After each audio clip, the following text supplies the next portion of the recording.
জুমার দিনের কিছু সুন্নাত আছে, শুনবেন না দোয়া করে ফেলবো? এই সুন্নাত গুলো শুনে আমরা বিদায় নিব, চিল্লায় পড়েন ইনশাআল্লাহ। জুমার দিনের প্রথম সুন্নত হচ্ছে জুমার দিনের ফজরের নামাজটা জামাতে পড়া। সবাই কয় খাইছে, হুজুরে দর্শে জায়গা মতো, আসল জায়গায় ফজরের নামাজে ভেজাল আছে না নাই? জুমার নামাজের প্রথম সুন্নত হচ্ছে ফজরের নামাজটা কি পড়া? জামাতে। আফদালুস সালাওয়াত ইনদাল্লাহি সালাতুল ফজরি ফি ইয়াউমিল জুমআতি ফি জামাআহ। বিশ্বনবী বললেন জুমার নামাজের 15টা সুন্নত মুখস্থ রাখতে হবে। 1 নাম্বার সুন্নত ফজরের সালাত জামাতে পড়তে হবে। 2 নামাজ মুনাফিকদের কাছে সবচেয়ে কঠিন, একটা হচ্ছে ফজরের নামাজ আর একটা এশার নামাজ। এক আলেমকে জিজ্ঞেস করা হলো ফজরের বাতাসটা এত ঠান্ডা আর স্নিগ্ধ কেন? আলেম উত্তর দিয়েছিল কারণ ফজরের বাতাসে মুনাফিকদের নাকের দুর্গন্ধ মিশে না। ফজরের বাতাসটা স্নিগ্ধ, ফজরের সময় আল্লাহওয়ালাদের আনাগোনা, মুসল্লিদের আনাগোনা, ইসলামের পক্ষের শক্তির আনাগোনা। চিল্লায় বলেন ঠিক কিনা? মসজিদে নববীতে জুমার নামাজের দৃশ্য আর ফজরের নামাজের দৃশ্য ছিল এক। বাংলাদেশে ফজরের নামাজের দৃশ্য আর জুমার নামাজের দৃশ্য এক নাকি? ফজরের নামাজের সময় মুসল্লি নাই, এক কাতারও হয় না, আর জুমার নামাজে পাক্কা মুসল্লি দেরি করে গেলে বারান্দায়ও জায়গা পায় না। কথা কন? তাহলে ফজরের নামাজটা আমরা জামাতে পড়বো ইনশাআল্লাহ। ইনশাআল্লাহ এত আসতে ইনশাআল্লাহ, আরো জোরে পড়েন ইনশাআল্লাহ। মনে থাকবে? ইমাম সাহেব কে মসজিদের? ইমাম কই? হাফেজ সাহেব কই? কালকে দেখবেন যে কি অবস্থা হয় ফজরের সময়। জুমার নামাজের মতো ভিড় হবে, আসা যাবে না। কথা কয় না? 2 নাম্বার সুন্নাহ হচ্ছে আসওয়াক, মেসওয়াক করা। মাতফারাতুন লিল ফাম মারদাতুন লিররাব। মেসওয়াক করলে দাঁত পরিষ্কার থাকে, আল্লাহ খুশি হয়ে যায়। বিশ্বনবী বলেছেন যদি আমার উম্মতের জন্য কষ্ট না হতো প্রত্যেক নামাজের আগে মেসওয়াক করা আমি ফরজ করে দিতাম। সুবহানাল্লাহ। মেসওয়াক ছিল বিশ্বনবীর জীবনের শেষ আমল। এই মেসওয়াক করে বিশ্বনবী শেষ নিঃশ্বাস ত্যাগ করেছেন। আপনার নবী, আমার নবী, ওনার জীবনের সর্বশেষ আমল ছিল কি? মেসওয়াক। সুবহানাল্লাহ কইবেন না? বিশ্বনবী জাইতুনের ডাল দিয়ে মেসওয়াক করতেন। বিশ্বনবী বলতেন নি'মা সিওয়াকিয়া জাইতুন ফাইন্নাহু সিওয়াকি ওয়া সিওয়াকুল আম্বিয়া মিন ক্বাবলি। জাইতুনের ডালের মেসওয়াক কতই না ভালো, কারণ এটা দিয়ে আমিও মেসওয়াক করি, আমার আগে সব নবীরাই জাইতুনের ডাল দিয়ে মেসওয়াক করেছে। সুবহানাল্লাহ। 3 নাম্বার হচ্ছে দুহুন, তেল মালিশ করবেন। বিশ্বনবী জাইতুনের তেল দাড়িতে, চুলে আর গায়ে দিতেন। বিশ্বনবী বলতেন ওয়াদ্দাহিনু ফাইন্না ফিত তাদহিনে বারাকাত। তেল খাও, তেল দাও, তেল মালিশ করো, তেলের ভেতরে আল্লাহ বরকত ঢুকাইয়া দিছে। তেল দিবেন তো? 4 নম্বরে আত্তিব, জুমার দিনে সুগন্ধি লাগিয়ে যাওয়া সুন্নাত। লাগাবেন? লাগাতে রাজি আছেন? বিশ্বনবী বলতেন এই দুনিয়ার 3টা জিনিস আমার কাছে সবচাইতে প্রিয়। হুব্বিবা ইলাইয়া মিন দুনিয়াকুম সালাস। 1 হচ্ছে আন-নিসা, নারীদেরকে আমি পছন্দ করি। 2 হচ্ছে আত্তিব, সুগন্ধি লাগাতে আমি পছন্দ করি। বিশ্বনবীরে কেউ সুগন্ধি হাদিয়া দিছে, বিশ্বনবী নেয় নাই, এরকম কোন ঘটনা ঘটে নাই। আল্লাহু আকবার। 3 নম্বরে কুররাতু আইনি ফিস সালাহ। নামাজের মধ্যে যখন আমি দাঁড়িয়ে যাই আমার চক্ষুটারে ঠান্ডা করে দেয় কে? আবার বিশ্বনবী বলতেন আরবাউন মিন সুনানিল মুরসালিন। 4টা সুন্নাত সব নবীদের সুন্নাত। 1 নম্বরে আল হায়া মানে লজ্জা। আরেক বর্ণনা এসেছে আল খিতান মানে সুন্নাতে খাতনা, এটা সব নবীদের ছিল। আর সেওয়াক, সব নবীরা মেসওয়াক করেছেন। আত্তিব, সব নবীরা আতর লাগিয়েছেন। আর নিকাহ, সব নবীরা বিয়েও করেছেন। চিল্লায় পড়েন আল্লাহু আকবার। 5 নম্বর সুন্নাহ হলো আল লিবাস আহসানা সিয়াব, সুন্দর জামা পরা। নট নেসেসারি যে নতুন জামা হতে হবে, পুরাতন জামাও ধুয়ে আয়রন করে পরলে একটা সৌন্দর্য আছে না নাই? ইন্নাল্লাহা জামিল ওয়া ইউহিব্বুল জামাল। আল্লাহ নিজে সুন্দর, সৌন্দর্যকে আল্লাহ পছন্দ করেন। পৃথিবীতে সবচেয়ে সুন্দর কে? ইন্নাল্লাহা ইউহিব্বু আইয়ারা আসারা নি'মাতিহি আলা আবদি।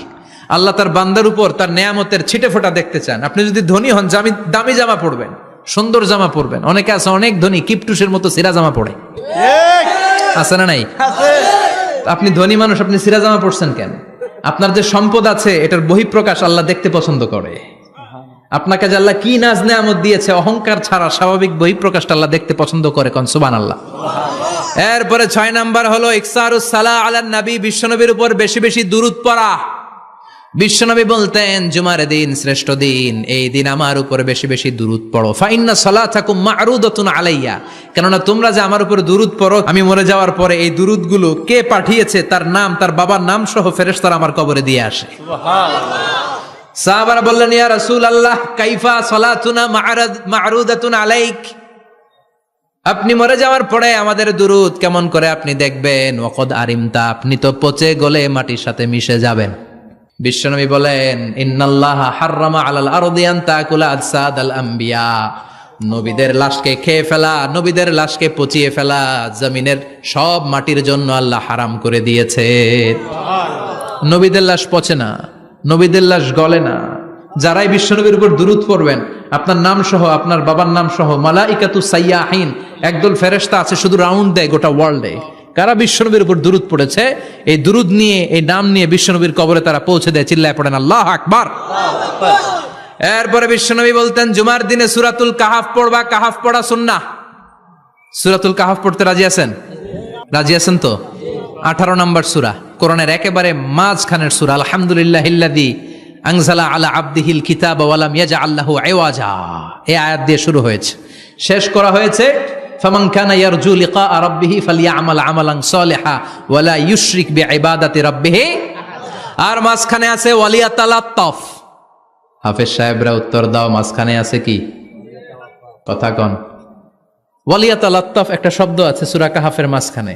কোরআনের সব জায়গায় এক ফন্টে আয়াতগুলো লেখা, কিন্তু ওয়ালিয়াতালাত্তাফ মোটা করে লেখা আছে না? ডবল ফন্টে লেখা, মোটা, কারণ এটা কোরআনের একেবারে মাঝখানে অবস্থিত এই শব্দটা ওয়ালিয়াতালাত্তাফ। এর আগে যত শব্দ, এর পরে তত শব্দ, এর আগে যত কোরআনের অক্ষর, এর পরে তত অক্ষর। সুবহানাল্লাহ বাড়িতে গিয়া সুবহানাল্লাহ। বিশ্বনবী বললেন, সূরাতুল কাহাফ যে তেলাওয়াত করবে ইয়াকুনু লাহু নূর, এই সূরাতুল কাহাফ কিয়ামতের দিন তার সামনে বিশাল একটা আলো হয়ে আসবে। এই আলো দিয়ে পুলসিরাত পার হয়ে ওই বান্দা জান্নাতের ভেতরে ঢুকে যাবে। আবার বিশ্বনবী বলেন, যারা সূরাতুল কাহাফের প্রথম 10 আয়াত তেলাওয়াত করবে জুমার দিন, শেষের 10 আয়াত যারা জুমার দিন তেলাওয়াত করবে, দাজ্জালের ফিতনা থেকে তাদেরকে মুক্ত রাখবে কে? আল্লাহ। সুবহানাল্লাহ পড়বেন না? সূরাতুল কাহাফ দিয়ে সকাল শুরু করতে রাজি আছেন? সবাই রাজি? এরপর আত-তাবকির ইলাল মসজিদ, মসজিদে আগে আগে যাওয়া সুন্নত। আগে যিনি যাবে উনি কি পাবে? তারপরে গরু, তারপরে বকরি, তারপরে মুরগি, মুরগির পরে ডিম না আন্ডা? আন্ডা। আল মাশিউ আলাল ইকদাম, বিশ্বনবী বললেন হেঁটে হেঁটে জুমার নামাজে যাওয়া সুন্নাহ। রিকশা, হুন্ডা, সাইকেল, সিএনজি দিয়ে গেলেও হবে, কিন্তু হেঁটে হেঁটে গেলে সওয়াব বেশি না কম? প্রতি কদমে কদমে আমল নামায় সওয়াব দিয়ে দিবে কে? এরপরে বিশ্বনবী বললেন, আদামু তাখাত্তি রিকাবান নাস, মানুষের ঘাড় ডিঙ্গিয়ে সামনে না যাওয়া সুন্নাহ। অনেকে জুমার দিন আসে, সবার শেষে বসতে চায় সামনে, এরকম ডাকাইত আছে না নাই? বিশ্বনবী জুমার খুতবা দিচ্ছেন, হঠাৎ এক সাহাবী সব সাহাবীর ঘাড় ডিঙ্গিয়ে ডিঙ্গিয়ে সামনে আসতেছে বুলেটের মতো। বিশ্বনবী বললেন, থামো, এজেলেস, বসো মিয়া, ফাকাদ আযাইতা ওয়া আনাইতা, আসছো দেরি করে, আবার মুসল্লিদেরকেও কষ্ট দিচ্ছ। যেখানে জায়গা পাবেন ওইখানে বসবেন, মানুষের ঘাড় ডিঙ্গিয়ে সামনের কাতারে যাওয়া এটা ঠিক না। এজন্য জুমার দিন আগে আগে আসার চেষ্টা করবেন। রাজি আছেন তো? এরপরে বিশ্বনবী বললেন, দুখুলুল মসজিদে রাকাতাইন, জুমার নামাজের দিন মসজিদে ঢোকার পরে 2 রাকাত পড়া সুন্নত। কয় রাকাত? রাজি আছেন? কবলাল জুমা, বাদাল জুমা। অনেকে প্রশ্ন করে, বাদাল জুমা 4 রাকাত, মসজিদে পড়লে 4, ঘরে পড়লে 2, কিন্তু কবলাল জুমা সুনির্ধারিত নয়, অনির্ধারিত। মা কদ খুদ্দিরা লাক, যত আপনার তৌফিকে কুলায় 2 রাকাত করে করে 2, 4, 6 ইমাম সাহেব খুতবা দেওয়ার আগ পর্যন্ত। আপনি যদি আধা ঘন্টা আগে যান, আপনি 10 রাকাত পড়তে পারবেন। চিল্লায় বলেন ঠিক কিনা? এরপরে বিশ্বনবী বলেন, ইনসাত, চুপ থেকে খুতবা শুনবা। জুমার খুতবার সময় কথা বলা যাবে নাকি? কথা কন। বিশ্বনবী বললেন, তোমার সামনে কেউ কথা বলতেছে, তুমি যদি বলো চুপ করো, এটাও তুমি খারাপ কাজ করছো। চুপ করো তোমার কইতে কইছে কি? চুপ করো বলে তুমি আরেকটা ভেজাল লাগাইছো। চিল্লায় বলেন ঠিক কিনা? তাহলে জুমার নামাজে কথা বলা যাবে না। কেউ কথা বললে চুপ করো, এই কথাটাও বলতে বিশ্বনবী নিষেধ করেছেন। চিল্লায় বলেন ঠিক কিনা? এরপরে মজার একটা কথা বিশ্বনবী বলেছেন, জুমার নামাজ পড়তে যেয়ে যদি কারো ঘুম আসে, জায়গা চেঞ্জ করে বসো। জুমার নামাজ পড়তে যেয়ে ঘুমান না, এরকম কে কে আছেন আল্লাহর ওলি? হাত তোলেন। হাত তুলতে পারবেন? আমিও তুলতে পারবো না, আমি কত ঘুমাইছি। জুমার খুতবা শুনতে গেলে ঘুমাস, কারণ রহমত নাজিল করে কে? আল্লাহ। পুরো মসজিদের ডানে বায়ে রহমতে ঠাসা, খালি ঘুম আর ঘুম। আছে না নাই? ঘুম আসলে কি করবেন? উঠে যাবেন, উঠে জায়গা চেঞ্জ করবেন, পানির ঝাপটা দিবেন, ঘুম দূর করে দিবে কে? এরপরে বিশ্বনবী বললেন, জুমার দিন দোয়া করলে কবুল হয়। এমন একটা সময় আছে জুমার দিনে ওই সময়ে যদি বান্দা আল্লাহর কাছে কিছু চায়, সেটা না দিয়ে খালি হাতে আল্লাহ বান্দারে ফিরাইয়া দেয় না। সেটা কখন? অনেক ইখতিলাফ আছে, বেশিরভাগ মুহাদ্দিসিন বলেছেন জুমার দিন আসরের নামাজের পর থেকে মাগরিবের আগ পর্যন্ত, বিশেষ করে মাগরিবের আগের আধা ঘন্টা, এই সময় আল্লাহর কাছে বান্দা যদি কিছু চায়, এই দোয়া আল্লাহ ফিরিয়ে দেয় না। এই 15টা সুন্নাত আমল করা যাবে তো? সবাই রাজি? জুমার খুতবা মনোযোগ দিয়ে শুনবো তো? আগে আগে আসবো তো? দোকানপাট বন্ধ করে জুমার নামাজের ভাবমূর্তি রক্ষা করব তো? খতিব সাহেব যারা আছেন, জুমার আলোচনাটাকে আরো কনস্ট্রাকটিভ ওয়েতে নেন। সব বন্ধ হবে, জুমা বন্ধ হবে। তাফসির মাহফিলে 144 ধারা আছে না নাই? জুমার মাহফিলে আছে। জুমার দিন 144 জারি করছে ওই মসজিদের জুমায়, কোনদিন শুনছেন? এর জন্য জুমাটাকে আমাদেরকে কাজে লাগাতে হবে। আল্লাহ তুমি তৌফিক দাও। আর জোরে পারেন আমিন।